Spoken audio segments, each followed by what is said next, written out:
TV सत्यमेव व्रतम। महाराष्ट्राच्या हिंदू समाजानं हे सरकार निवडून आणलंय। नितीश राणे यांचं वक्तव्य, आता मंत्री झालोय। हो, आता अशा घोषणा देऊन वाट लावू नका। आपले तरुण खूप मोठे हिंदुत्वाचं काम करतात। तुम्ही सगळे फार आशेने आमच्याकडे पाहत आहात। आपण हे सरकार आणलंय। मी शपथ घेतली तेव्हा राज्यभरातून फोन आले की नितेशजी, आमचा आवाज विधानसभेत पोहोचलाय। एक कडवट हिंदुत्ववादी माणूस मुख्यमंत्री झालाय। आता नितीश राणे काय बोलतात यावर पोलिसांना केस डायरी बनवायची गरज नाही। सरकार म्हणून गोरक्षकांसाठी कशी सेवा आणि संरक्षण केलं जातं याचं उदाहरण तुम्हाला देऊ। तुमच्याकडे आता वाकड्या नजरेने कुणी पाहणार नाही। आपलं सरकार संविधानावर चालतं। आपला देश संविधानावर चालतो। कायदे सगळ्यांनी पाळायला हवेत। महाराष्ट्रात गोरक्षकांना गायीची रक्षा करण्याची गरज तसा कायदा आहे। आमच्याकडे ते पाळला जात नाही। कायदा जर तोडत असतील तर विधिमंडळाला लॉक लावू। महाराष्ट्राच्या हिंदू समाजानं हे सरकार निवडून आणलंय। उगाच कुणाच्या दाड्या कुरवाळू देणार नाही। गोहत्या बंदीचा कायदा प्रत्येकाला पाळावाच लागेल। प्रशासनातले जे अधिकारी कत्तलखान्याला मदत करतील त्या अधिकाऱ्याचं नाव फक्त माझ्यापर्यंत पोहोचवा। प्रशासनातून अनेक जण याला संमती देतात। देवेंद्र फडणवीस योग्य निर्णय घेतील। घाबरू नका, आता आम्ही विधिमंडळात बसलोय। चिंता करू नका, आम्ही आहोत। आम्ही हिंदुत्ववादी आहोत, हिंदुत्वाचं काम करतो असं म्हणत थाटात फिरा। राज्यात हिंदू म्हणून आता फिरणार नाही तर महाविकास आघाडीच्या काळात फिरणार का? आता आम्हाला धमक्या देण्याची गरज नाही। सरकार आमचं आहे। गोहत्याबंदीच्या कायद्याला अधिक कडक करायला मी मुख्यमंत्र्यांना सांगेन, यांचे हात काढून टाकू। याद्या द्या, कत्तलखाने नष्ट करू हा शब्द आहे। महाराष्ट्राला कत्तलखाना मुक्त करून दाखवू। मी मंत्री आणि आमदार नंतर आहे, पहिला हिंदू आहे। समर्थकांनी सुरू केलेली आजच्या आरतीला महाआरतीला नाही सांगू शकत होत आहे। त्या निमित्ताने मी आणि माझे सहकारी आमदार आदरणीय महेशदादा लांडगे आणि मान्यवर या आरतीला उपस्थित होतो। मोठ्या प्रमाणामध्ये गौरक्षक या आरतीला उपस्थित होते आणि एकत्र मिळून त्यांनी केलेलं काम आमचे शिवशंकर स्वामी म्हणून एका तरुणांनी ज्या पद्धतीने तो महाराष्ट्रामध्ये गौरक्षणाचं काम करतोय त्या कामाला कौतुक करणं आणि सरकार म्हणून गौरक्षकांना पाठिंबा देणं यासाठी मी आवर्जून इथे उपस्थित होतो। तुम्ही एका बाजूला गौरक्षणाचे भाग देताय, तरुण उतरलेले आहेत, पण राज्यामधली जर परिस्थिती बघितली तर राज्यातल्या तरुणी सुरक्षित नाहीत, महिला सुरक्षित नाहीत। त्याकडे तुम्ही कशा प्रकारे सुरक्षेची मागणी करता देवेंद्र फडणवीसांकडे? कारण की दोन घटना जर बघितल्या राज्यातल्या मागच्या 8 दिवसात, बघा एक लक्षात घ्या, महाराष्ट्राचे मुख्यमंत्री आदरणीय आमचे देवेंद्र फडणवीस साहेब आहेत। ज्या ज्या घटना महाराष्ट्रामध्ये होत आहेत त्या सगळ्या गोष्टीवर फार बारकाईने नजर आमच्या फडणवीस साहेबांची आहे। राज्याची कायदा आणि सुव्यवस्था राखणं हे उत्तम पद्धतीचा अनुभव आमच्या देवेंद्र फडणवीस साहेबांना आहे। म्हणून महाराष्ट्रातल्या माता भगिनींनी कुठलीही चिंता करू नये।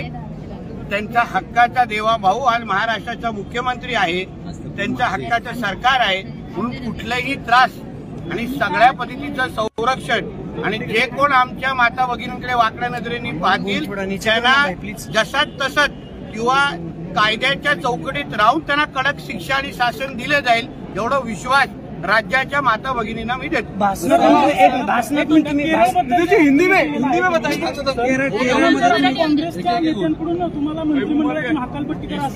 अहो, जेव्हा त्यांच्या राहुल गांधी आणि प्रियंका गांधीवर मी काय सत्य काही बोललो तर काँग्रेसचे नेते बोलणारच ना, त्यांना त्यांच्या नोकऱ्या टिकवायच्या आहेत ना। गांधी खानदान आणि 10 जनपद बद्दल काय बोलल्यानंतर अगर काँग्रेसच्या नेत्यांनी माझ्यावर टीका केली नाही तर त्यांच्या नोकऱ्या नाही जाणार का?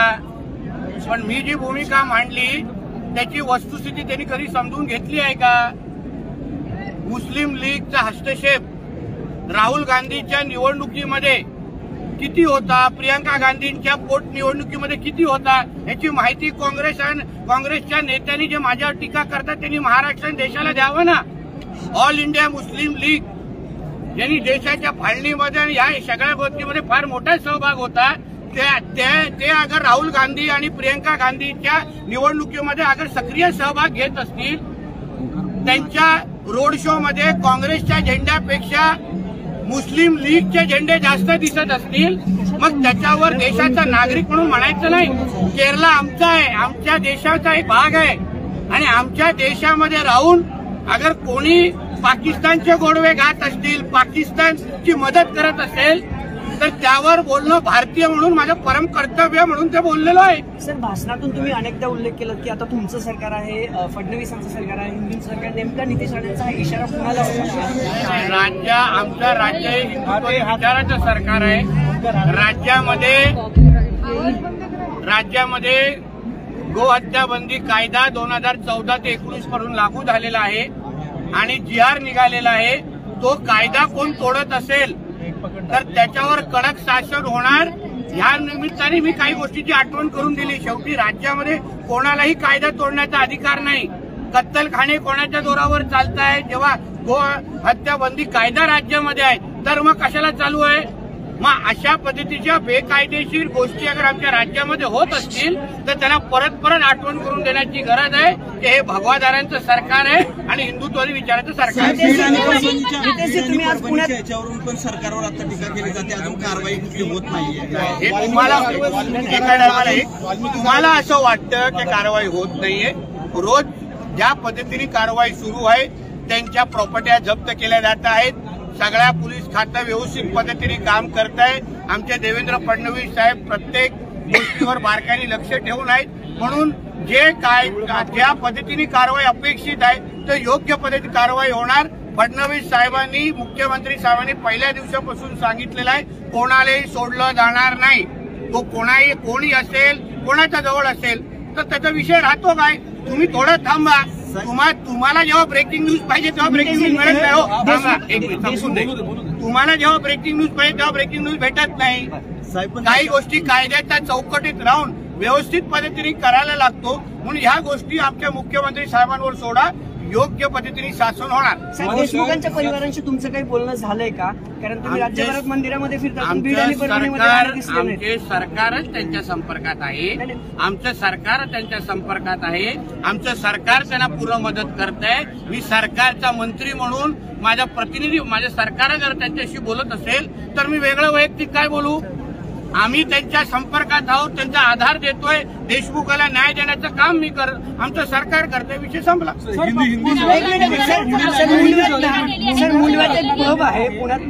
पुण्यातून एक धक्कादायक बातमी समोर आलेली आहे. मुंडव्यात एक पब आहे आणि उद्या 31 डिसेंबरच्या पार्श्वभूमीवर मुंडव्यातल्या पबमध्ये काल कॉन्डोमचे पाकिट्स आणि ORSचे पाकिट्स जे आहेत. अशा काही गोष्टी बेकायदेशीर गोष्टी कायद्याच्या चौकटीतल्या बाहेरच्या काही गोष्टी असतील पोलीस आमचं लक्ष ठेवतील ना.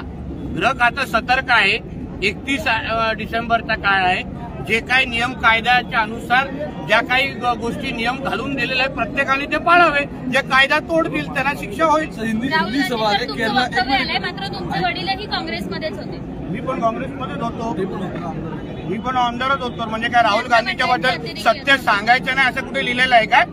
काही नियम आहे का? राहुल गांधी आणि या लोकांचे असले रंग निघाले म्हणून आज आम्ही इथे आहोत. पण मग हे कोणी देशाच्या विरोधात भूमिका घेत असेल, कोण मुस्लिम लीगची मदत घेत असेल तर पक्ष राजकारण बाजूला. आम्ही एक भारतीय म्हणून त्याबद्दल भूमिका घेतलीच पाहिजे असं मताचं मी आहे. ऑल इंडिया मुस्लिम लीग बद्दल बोललोय मी. ऑल इंडिया मुस्लिम लीग काय आहे, काय भूमिका तुला माहिती आहे का? सांग 2 मिनिटं. आहे अभ्यास नाहीये ना? काही नियम आहे का? राहुल गांधी आणि या लोकांचे असले रंग निघाले म्हणून आज आम्ही इथे आहोत. पण मग हे कोणी देशाच्या विरोधात भूमिका घेत असेल, कोण मुस्लिम लीगची मदत घेत असेल तर पक्ष राजकारण बाजूला. आम्ही एक भारतीय म्हणून त्याबद्दल भूमिका घेतलीच पाहिजे असं मताचं मी आहे. ऑल इंडिया मुस्लिम लीग बद्दल बोललोय मी. ऑल इंडिया मुस्लिम लीग काय आहे, काय भूमिका तुला माहिती आहे का? सांग 2 मिनिटं. आहे अभ्यास नाहीये ना? म्हणून अभ्यास कर. मग प्रश्न पालकमंत्री कधी होणार? केरळला डायरी नाही ना ती. माझा विषय ना आमच्या सरकारच्या प्रमुखांना विचार. तुम्हाला पालकमंत्री व्हायला आवडेल का? पालकमंत्री सरकार जी जबाबदारी देईल, मुख्यमंत्री जी जबाबदारी देईल मी पार पाडणार. तुला संपादक व्हायला आवडेल का? नाही आवडणार? सांगून टाक ऑन रेकॉर्ड. धनंजय मुंडे आजपर्यंत किती वाढवणार टीआरपी रे माझ्या नावाने?